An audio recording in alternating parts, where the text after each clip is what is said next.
So, hello guys, good morning. So, si Papi guys, wala po dito. Wala po dito si Papi guys. So, titingnan ko po sa kwarto mga palangga kung nandoon ba si Papi sa kwarto. Kasi napakalamig ng panahon ngayon. So, wala po siya dito ngayon. Wala si Papi dito ngayon. So, tingnan natin sa kwarto.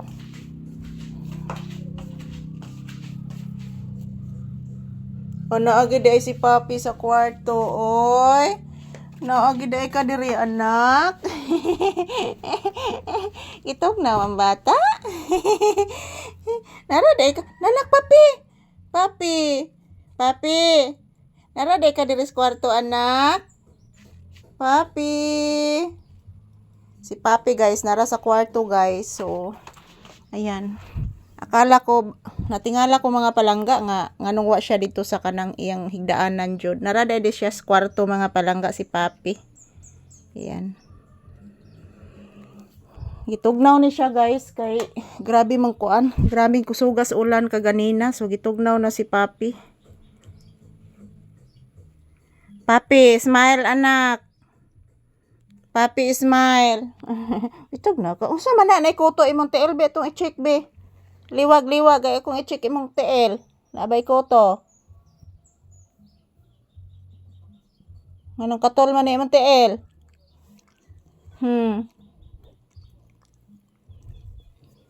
Nara si Papi sa kwarto guys. Akala ko kung saan siya. Nari ka diri sa kwarto anak? Ha? Tugan ni mama bi. Bi. Tugan ni mama bi. Sana man na ay kuto naman siguro na oy. Di man ka mahimutang. Tarong. Tarong. Lay down. Na, diguuno na ginis Papi mga palangga kay daghang kay katul.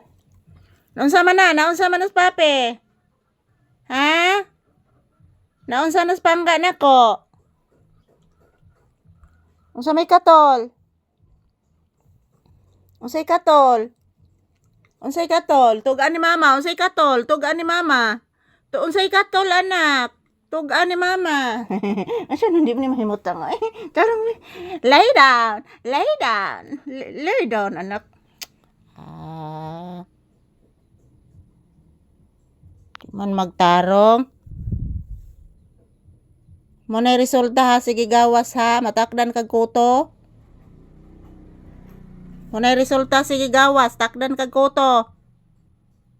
Kasabot? Nakasabot ang bata? Dapat magpahibaw ka na kung mugawas ka. Ha? Masama na ron o, sige kag pangaut.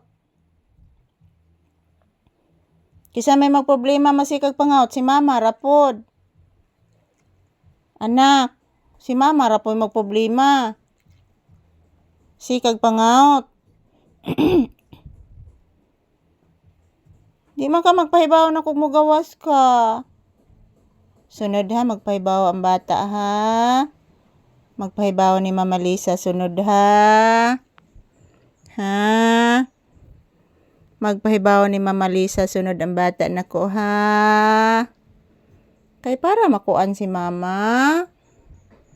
Para pud makahibaw si mama nga mugawas si Papi. Buotan ba kini si Papi na ras kwarto. Klase na po ang kanyang ate guys. So si Papi wala po doon sa sala, dito lang sa kwarto. So yan lang po ang kanyang yan lang po ang kanyang higaan dito, doon sa sala o dito sa kwarto si Papi. So pinagsabihan ko lang po siya guys na magpaalam na lumabas kasi para ma-monitor ko po siya. Kasi marami pong sasakyan sa labas, at the same time marami ding mga aso na maraming pulgas. So, mahawaan po si Papi. Yan lang po mga palangga. So, ayan, nandito lang si Papi sa kwarto, guys. Siya lang mag-isa dito. So, ayan, siya. Mag-thank you ka sa imong viewers, pangga, Papi. Wala, oy. So, thank you for watching, guys.